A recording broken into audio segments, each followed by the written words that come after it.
So you're thinking about getting your earlobe pierced, or maybe some stacked earlobes, or a transverse lobe piercing, which means you're really on the edge. But you don't know what the proper jewelry is for that. Well, I've got a solution for you. It's this video. Coming up next, I'm going to talk about what's the best jewelry, the material, etc., to pierce those piercings at, in a brand new series called The Right Jewelry for Piercing, episode number 1. For those who are new to the Body Piercing and Tattooing channel, first off, welcome to the channel. Hope you're enjoying the videos. Hope you're finding them helpful and useful and all that fun stuff. But you might not know who this guy is. My name is DaVo. I'm a professional body piercer and have been since 1994. I own and I operate the Axiom Body Piercing Studio, located right here in the beautiful town of Des Moines, Iowa, inside Skin Kitchen Tattoo. Like I said, this is a brand new series. It's a common question I get asked all the time. What is the proper jewelry to pierce this or that or what have you? So what I'm going to do is I'm going to go through it, starting with the ear and moving our way down the body, and then maybe towards the end or after I've gotten through all of that, we'll go into more extreme piercings or experimental piercings and give you my views on that.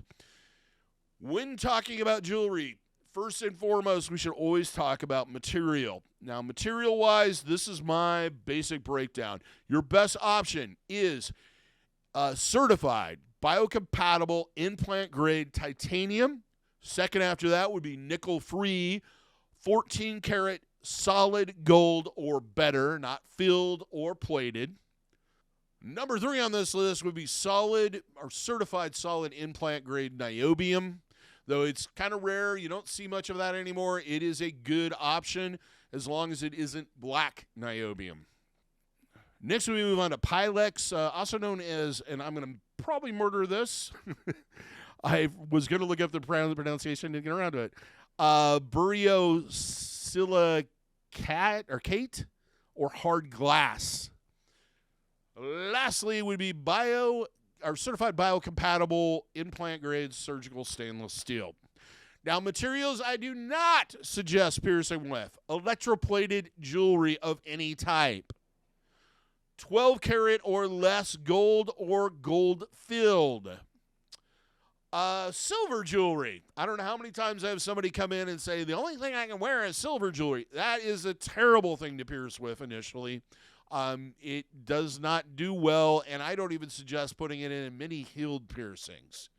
Now, the one everybody wants to argue about, bioplastic and acrylic jewelry. Plastic jewelry is not a good choice for initial piercings.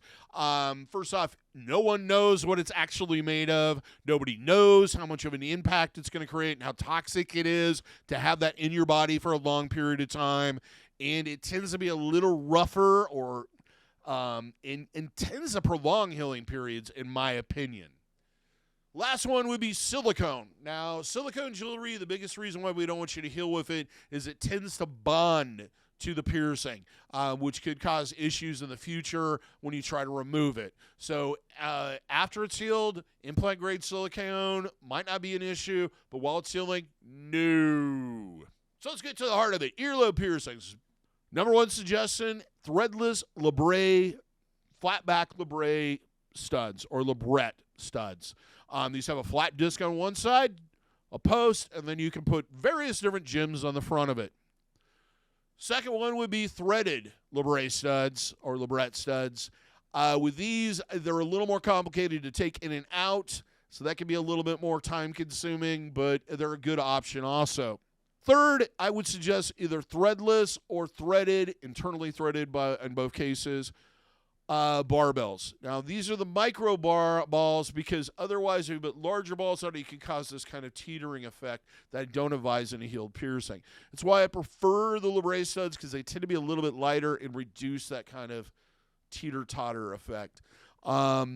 Basically, but you can use the micro balls or heal out with very short, and I mean short, barbells. Don't pull the one out of your tongue that's 5/8 of an inch long and try to pierce with that, because it isn't going to work well. Now let's move on to transverse lobe piercings. There's only really 2 types of jewelry you can put in this.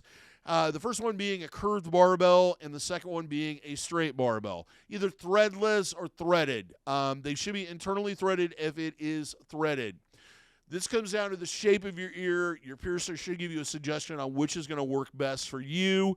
And it varies from person to person depending on how attached your earlobe is or how rounded it is, which is going to work best for you. Now let's move on to stacked earlobes. Stacked earlobes, basically the same as regular earlobes.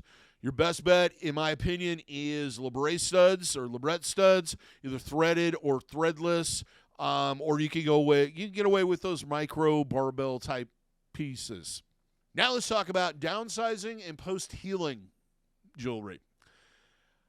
You should have this jewelry downsized in most cases because we oversize or make the jewelry too long to allow for swelling.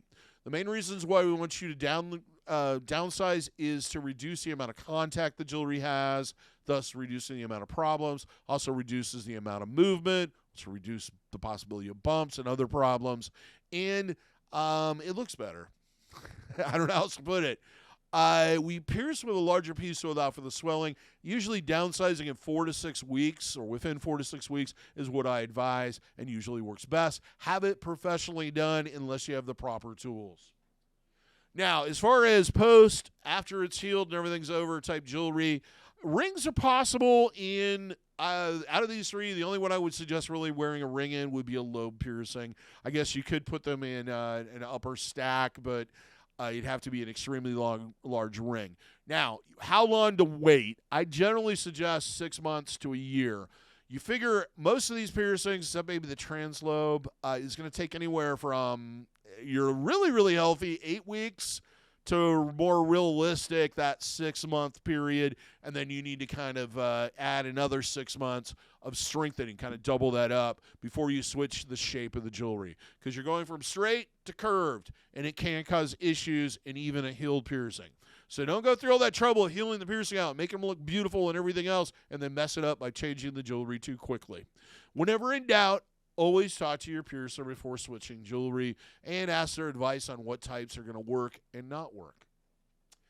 Well, that's all I have to say on this subject today. Till next time, here's hoping you'll piercing skill with ease and without a single issue. And if you live in the Des Moines, Iowa area, we all hope to see you for your piercing needs in the future. Have a good day, everybody. Take care, and check out this other video.